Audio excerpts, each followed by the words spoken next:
आणि आता पुन्हा माझ्या परीने मी ती मांडण्याचा प्रयत्न करणार आहे. सर म्हटले की नदी आटत नाहीये पण त्याचे झरे आटतात, तसंच आता सध्या बोलीचं झालेलं आहे. सरांनी खूपशा बोली सांगितल्या, सरांच्या ह्याच्यात खूप आलं. मी असं सांगितलं होतं की इंग्रज गेले, लेडीज फर्स्टचा जमाना गेला, त्यामुळे सर पहिल्यांदा बोलू देत, मी नंतर बोलते.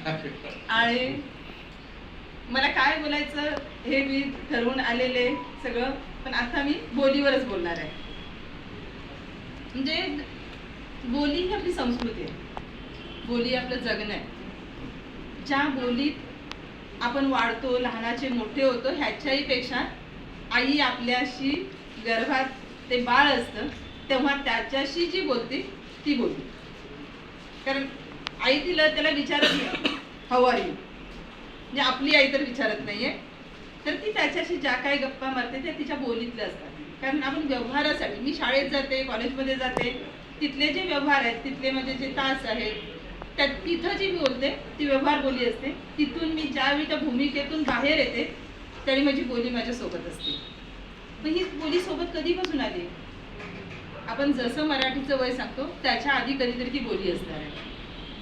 म्हणजे त्याचा आपण विचारच नाही केला, ती बोली कधीपासून आणि कुठून आली. तर ज्ञानेश्वरी जो ग्रंथ लिहिलेला आहे त्या ज्ञानेश्वरी ग्रंथामध्ये जवळजवळ 56 बोलींचा विचार केलेला आहे आणि संत एकनाथांनी त्याच्यावरचं ते निरूपण सादर केलेलं आहे. तिथून ती आली. लीळाचरित्राचा विचार केला त्याच्या आधीच आहे, 12व्या शतकातलं, ते वराडी बोलीमध्ये लिहिलेलं आहे. तिथून आपण पुढे आलो तर अशी कितीतरी व्यंकटेश माडगूळकरांचं मानसी माणसं आहेत, नाही काय मानसी माणसं आहेत. शंकरराव खरातांचं तराळ अंतराळ आहे. ज्ञानपीठ पुरस्कार विजेते भालचंद्र नेमाडे यांचं कोसला, जे मी कॉलेजमध्ये असताना एकदा वाचायला घेतलं, भाषा बघितली, बाजूला ठेवलं, एक 4 पानं वाचली, त्याच्यानंतर आणखीन एक वेळा घेतलं, बाजूला ठेवलं, कारण ती भाषा मला नाही हे होत होती. पण ज्यावेळी असं ठरवलं की नाही समजूनच घ्यायचंय, मला बोली समजून घ्यायचंय, त्यावेळी मला वाटतं पहिल्यांदा मी नगर वाचनालयातून ती कोसला आणली लग्नानंतर आणि ती वाचली, पुन्हा पुन्हा वाचली. पांडुरंग सांगवीकर मला कळायला लागला त्याच्यातला. बहिणाबाई, जिला आपण अनपढ म्हणतो, निरक्षर म्हणतो, तिनं जे काय खानदेशी बोलीमध्ये लिहिलं, आज आपण कित्येक वर्षानंतर ते ऐकतोय. अशा अनेक बोलींना शिवाजी महाराजांनी आपल्या राजमान्यता दिली होती की आपल्याला बोली आल्या पाहिजे. आणि मग ह्या बोली सगळ्या निदमा मिरासदारांची असेल, शंकर पाटलांचे असेल, जे जे ग्रामीण जे लेखक आहेत, सगळे दलित लेखक आहेत, ह्या सगळ्यांनी काय केलं तर बोली वाचवण्याचा प्रयत्न केला, बोली आपल्याकडे आणली.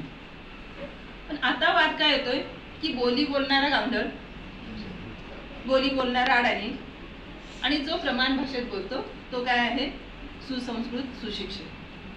हा वाद आता कुठेतरी मोठ्या प्रमाणात आपल्याला चव्हाट्यावर येताना दिसतो. मग खरंच बोली अडाणी आहे का, गावंढळांची आहे का? जी माझी आहे तिला कसं हे म्हणणार आपण? प्रत्येक भाषा ही वेगळी आहे. मालवणीचा लहेजा वेगळा आहे, त्याचा हेल वेगळा आहे, त्याच्यातले शब्द वेगळे आहेत, आणि तरी सुद्धा आपण त्या भाषांना नावं ठेवतो. मी ज्यावेळी इथं आले त्यावेळी मी कोल्हापूरची, तो रांगडेपणा माझ्या भाषेत आहे. म्हणजे इथं येईतोपर्यंत मी खाल्लो, पिलो, आलो, गेलो असंच बोलत होते. त्याची कारणं वेगळी आहेत, कारण त्या भाषेने तो रांगडेपणा मला दिलेला आहे. ज्यावेळी ताराराणी म्हणजे त्या राज्यकारभाराच्या प्रमुख झाल्या त्यावेळी त्यांना असं वाटत होतं की स्त्रिया सुद्धा याच्यामध्ये आल्या पाहिजे. ज्या वेळी जे आपल्या राज्यावर अनिष्ट येईल त्यावेळी आपल्याला लढता आलं पाहिजे. पुरुषांची जी टीम असेल ती काय होईल, त्यांचा गट कमी पडला तर स्त्रिया सुद्धा त्याच्यामध्ये असल्या पाहिजेत. आणि त्यांना मग त्यावेळी तलवारबाजी, युद्धकला सगळं शिकवलं. त्यांच्या आवाजाचा एक दर्जा त्यांच्याकडून, ज्याला आपण आता व्हॉइस कल्चर असं म्हणतो, आवाजाची जोपासना, ती आवाजाची जोपासना त्यावेळी ताराराणी करून घेतली. आणि त्या स्त्रिया आहेत ह्या समजू नये ह्यासाठी त्यांची भाषा बदलली त्यांनी. ज्या स्त्रीलिंगीतून त्यांना जे पुरुषांच्या ह्याच्यासाठी मी आलो गेलो, म्हणजे त्यांना समोरच्या शत्रूला कळूच नाही, ती भाषा रूढ झाली. ती आत्ताही तशीच आहे. कोल्हापुरातली जे अधिकारी झालेली एखादी मुलगी असेल किंवा गृहिणी असेल, ती असंच म्हणते की मी आलो. आमचे सर म्हणायचे काय रे बंड्या आलास, काय वाटत नव्हतं बंड्या म्हटलं तरी, कारण तो रांगडेपणा माझ्या भाषेत होता. मी कणकवलीत आले त्याच्यानंतर बघितलं तर काही पालक भेटायचे आणि ते अगदी अभिमानाने सांगायचे